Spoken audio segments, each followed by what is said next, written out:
Hey guys, welcome to my channel. If you're new, welcome to my channel. I'm Belle, and today we're doing a video that's a little bit different than what I usually do. Today we're doing a what I eat in a day. I love watching these videos. I like to get meal ideas. I like to see how people pair different foods together, so I decided to do my own. This is my first one, so it's a little bit rocky. I'm gonna try to get into the hang of it, get into the swing of things. But this is just on, I think it was 4th of July. I filmed this a few weeks ago, and I'm on like not a diet, but like I've been doing this meal plan from this Instagram account I found. It's called Clean Simple Eats. I'll link it down below. This isn't sponsored at all. I just liked her meals. I forget what's her name. Her name's Erica. I liked her meals, and I just thought, hey, why not try something new? Because since having Liam, I've been trying to lose a little bit of weight, and actually so far with her meal plan, I've lost about 7 to 10 pounds. So I'll link it down below, and yeah, so let's get right into the video. For breakfast, I love to have oatmeal. It's very, very easy.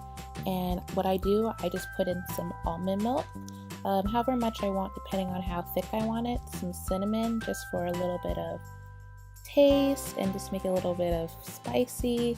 And then I'm just gonna take this pot and I'm gonna put in a good amount of oatmeal because on this day I was feeding not just me, but also my friend and I think my sister. So I put about 1 to 2 cups of almond milk, and then I put a little bit of cinnamon. I always add cinnamon afterwards too, just for a little bit more flavor. And then I add in about a cup of oatmeal. Here I was using a 1/2 cup scoop because I couldn't find the full cup scoop. So there goes 1/2 and there goes the other half. And then I'm just going to turn my stove on to medium, add a little bit extra oatmeal, just make it a little bit thicker, and a little bit extra milk to make it a little bit more creamier. Then I'm just going to stir it a bit just to make sure everything is incorporated and just to spread everything around, especially the cinnamon, so it gets everywhere evenly, and also so the oatmeal doesn't stick to the bottom of the pot. And then it's just going to boil, and a little bit the way through I'll stir it, see how the consistency is and if I like it, and then if not, I'll let it cook a little bit longer. If I think it's good, I'll take it off. The good thing with oatmeal is you could always add more milk to make it thinner if it's too thick. So on this day my oatmeal was perfect. It was going exactly how I wanted. Once I took it off, I prepare a banana, and what I usually do, I use a banana for sweetness, so I just cut it into little slices. This will kind of be like a garnish, but as I also said, it will be used for sweetness. I usually cut a whole banana. If I can't finish it all, my son will definitely eat some. Then I'm going to take my oatmeal and portion it out to my favorite bowl from Target that was on clearance. And I'm going to add in some cookie butter. For her recipe, it says to add peanut butter, but I really hate peanut butter. And this is my next alternative because I don't like any kind of nut butter. So I add about a tablespoon of that, a little bit of raw honey. It's really important you get the raw unfiltered honey. This honey is the best kind for you. Just a little bit of that, like a 1/2 to a full teaspoon. And then I'm just going to take some of this vegan protein powder that I got from Sprouts. It's like a farmer's market. And this is in the chocolate flavor. This is supposed to be like a chocolate peanut butter banana oatmeal. A little bit more cinnamon, as I said earlier, just for a little bit more taste. You never have too much cinnamon. Oh wow, that looks like a lot of cinnamon.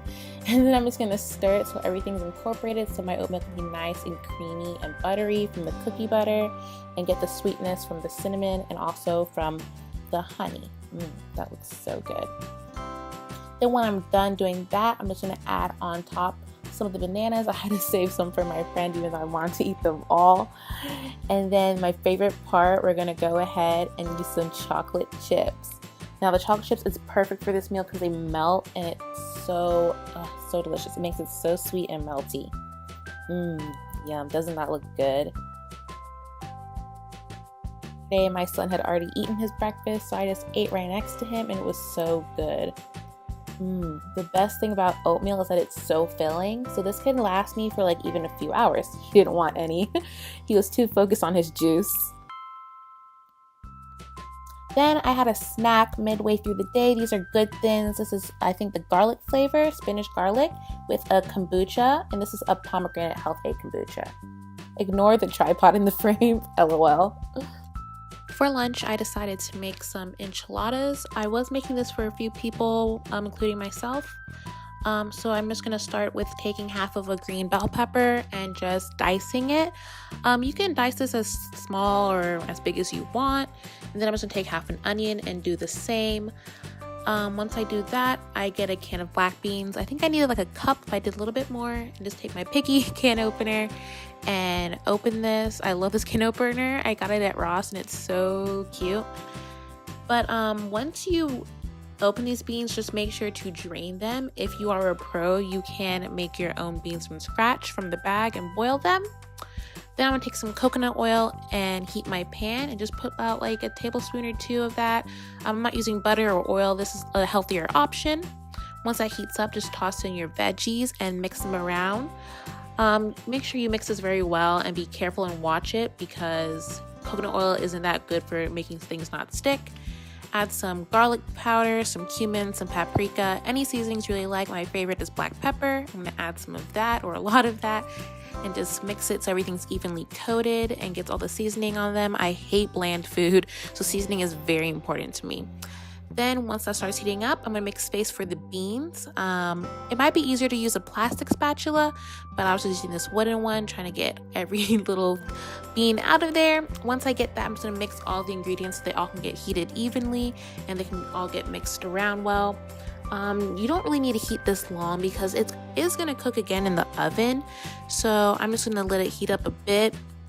And once it's done heating up, I'm just going to take it off the stove and cool it. Then I'm going to empty the mixture into a mixing bowl for the enchilada filling. Make sure you don't let it cool too much because we need it to help mix the filling together.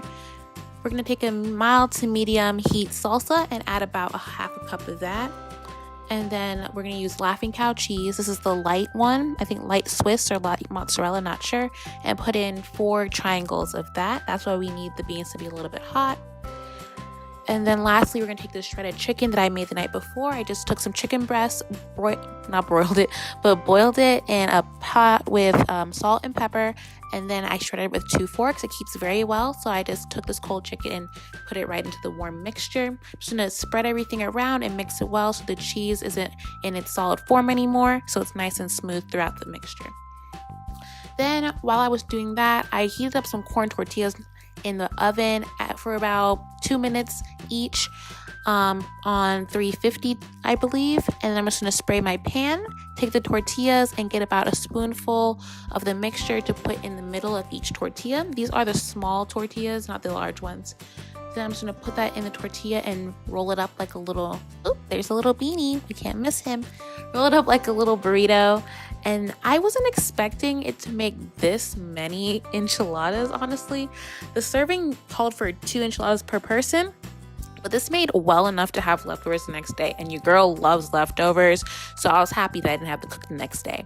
So once I make all these, they're gonna fit into the pan perfectly. There was space for 1 more, but not enough filling, unfortunately, because I was eating it as I was going. I'm going to take my Piggy again and open my red enchilada sauce. If you like, you can use a green enchilada sauce, but I just used this red one. I used the whole can because I don't want to waste any, but what I really wanted to do was make sure it was evenly spread. So I took a spoon and just spread the sauce all around all the tortillas so they all can get some, so I won't get any dry pieces when it comes out the oven. Then my favorite part, cheese. I'm obsessed with dairy. So it says a handful of cheese, but I definitely was very generous with the cheese. So I put a bunch of cheese all over it so it could be nice and cheesy and melty. Dairy is absolutely my favorite, so yeah, definitely heavy on the cheese. Then once it came out the oven, I kept it in there for like 15 minutes on 350 degrees. I was taking 2. It was still really hot. I didn't let it cool. That's why it kind of got squished up. And I had to get a 3rd because yum. So I put my 3rd one on my plate and I'm adding some guacamole for some flavor. Just a store-bought guacamole, not homemade. And then instead of sour cream, I'm using this Bolt House Salsa Verde salad dressing. It's made out of yogurt, so it's a little bit on the healthier side, but it tastes so good and they have so many flavors. Like, I love sour cream, but this is definitely a good alternate because I don't really like to use just plain yogurt.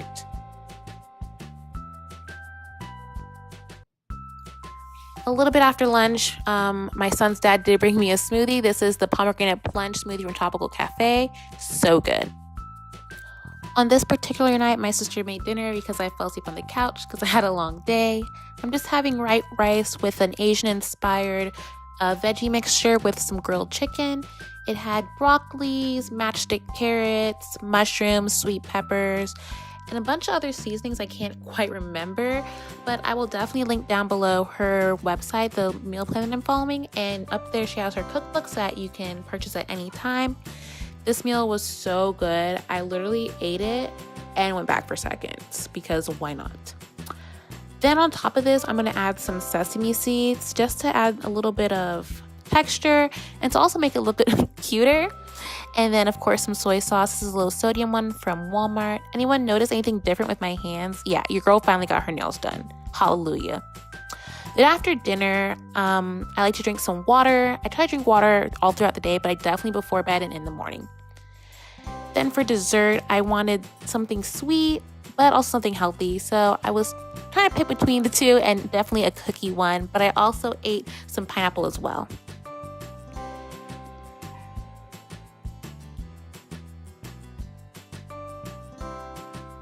I hope you guys enjoyed this different kind of video. I know it's a little bit rocky. Hopefully I'll get better at it. This was really fun to film. If you like these videos, please give this video a thumbs up.